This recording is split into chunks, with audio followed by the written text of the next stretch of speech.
Hello, my name is Jenna Shea, and I will be discussing more about my program pathway and what it looks like when I'm in and all sorts. And then I did a little presentation of, excuse me, of what's going to look like from the start to the very end.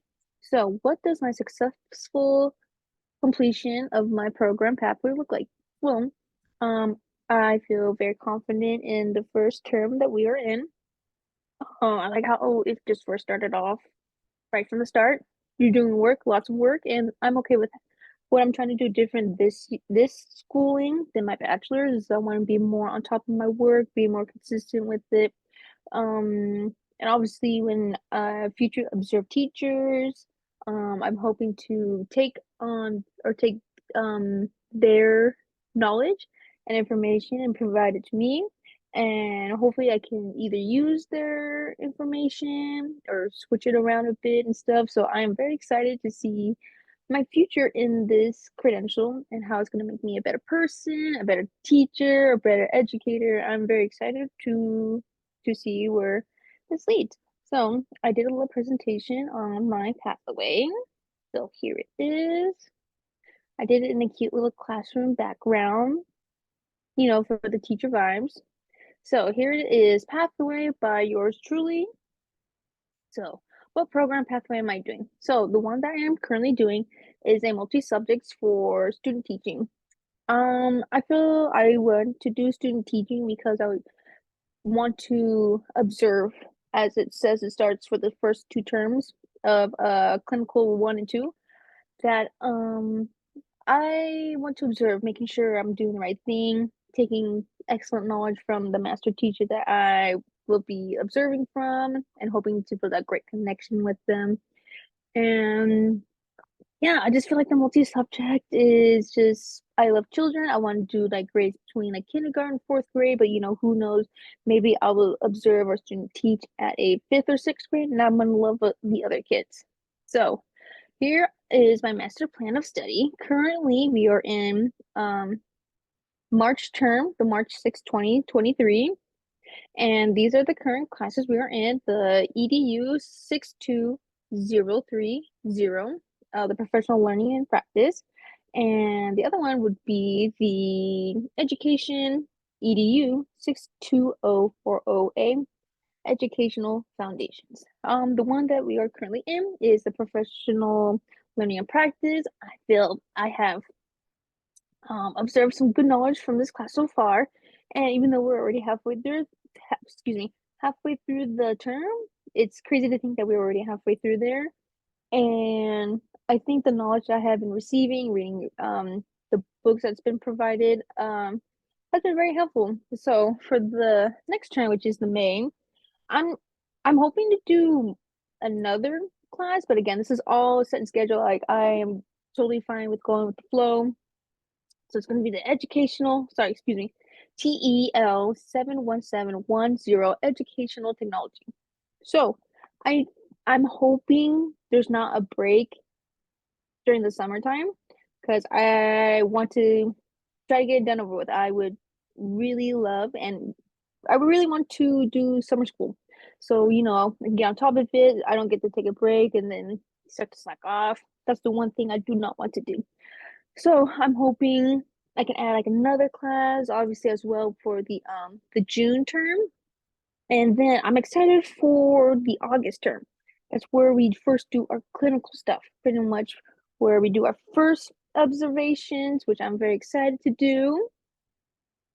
And then obviously here's our October term, all that stuff. So obviously the next few slides have been about the master plan of study. Pretty much, like I said, I really like how the advisors and the clinical staff has set a schedule already for all of us, giving myself and other future educators an idea what to expect, what to do, and I like how it ranges from 1 to 2 classes. Doesn't give us like a whole bunch of like 3 to 4 classes because I feel 2 classes is already plenty enough with all the work we get. And obviously with the I read more on the April term, the April 29, 2024. Pretty much what it was saying about it was explaining if we didn't do the RECA or like any other like important like tests or stuff to get your credentials. That's like more on that area. So I'm hoping for the next year, March, I'll be all done with my credentials, student teaching, and all that stuff. Now, on to the next slide. It's more about the completed clinical practice hours and how many hours I need to complete.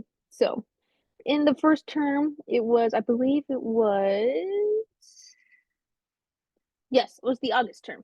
August term is so pretty much we're like in the middle of the school year in in March.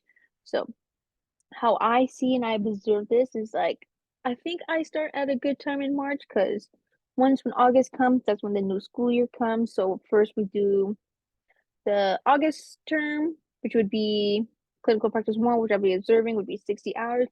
Then the next term is again observation hours, so another 60 hours. So all in total, I'll be doing 120 hours of observation, asking questions to my teacher, my master teacher, and obviously teachers as you as the professors. So when it comes to clinical practice 3 4, this is where we get more hands-on. This is where now we start to student teach. This is where I slowly begin to teach. I get more information from my teacher. They will provide information how I could be better, how I could present better lessons, how to interact with the students.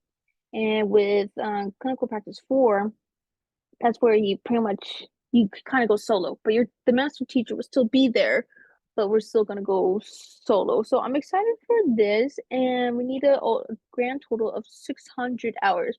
It says minimum, so obviously we can do as many more as we can. So I am very excited and to see how this goes.